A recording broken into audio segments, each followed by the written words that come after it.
When most of us think of romantic relationships, we think about love. But actually, love didn't need to be a part of a relationship for it to lead to marriage until fairly recently. In addition, love, like all of our emotions, varies in intensity, and it's a really important part of our interpersonal communication. Within a romantic relationship, we will often experience different kinds of love. The first kind of love that we might experience in a romantic relationship is passionate love. Passionate love entails an emotionally charged engagement between two people that can be both exhilarating and painful.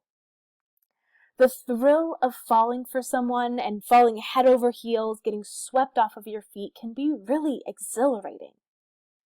But the feelings of vulnerability that we experience in romantic relationships, or the anxiety that our love might not be reciprocated, can be very painful. So passionate love is a very polarizing type of love.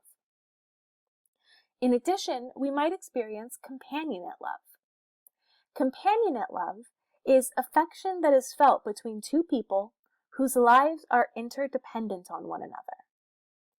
And romantic partners may come to find a stable and consistent love in their shared time and activities together. And they might find that they come to rely on this stable and consistent form of love. An interesting thing about passionate and companionate love is that they so much bounce off of each other, and you really need a balance of the two.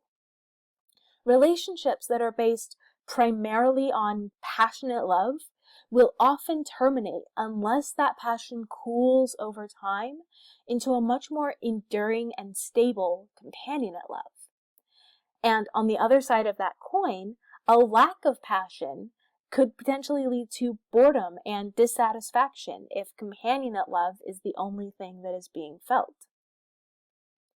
Now, in addition to love, we also often experience sexuality in our romantic relationships. And compatibility in terms of things like sexual history and attitudes towards sexuality are really important predictors of relationship formation. Now, it's important to note here that romantic emotional bonds can absolutely form in the absence of sexual activity, and sexual activity is not the sole predictor of relationship satisfaction. There are many people who decide to, for example, wait until marriage to have sex, or who are asexual within their relationships, and they have honest and frank conversations within their relationship about their sexual preferences and things like that.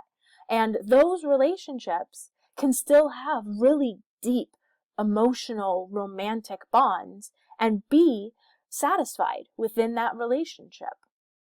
But overall, sexual communication deals with things like the initiation of or the refusal of sexual activity, and communication about likes and dislikes. And sexual conflict can happen when couples disagree over things like the frequency of sex or the type of sexual activities.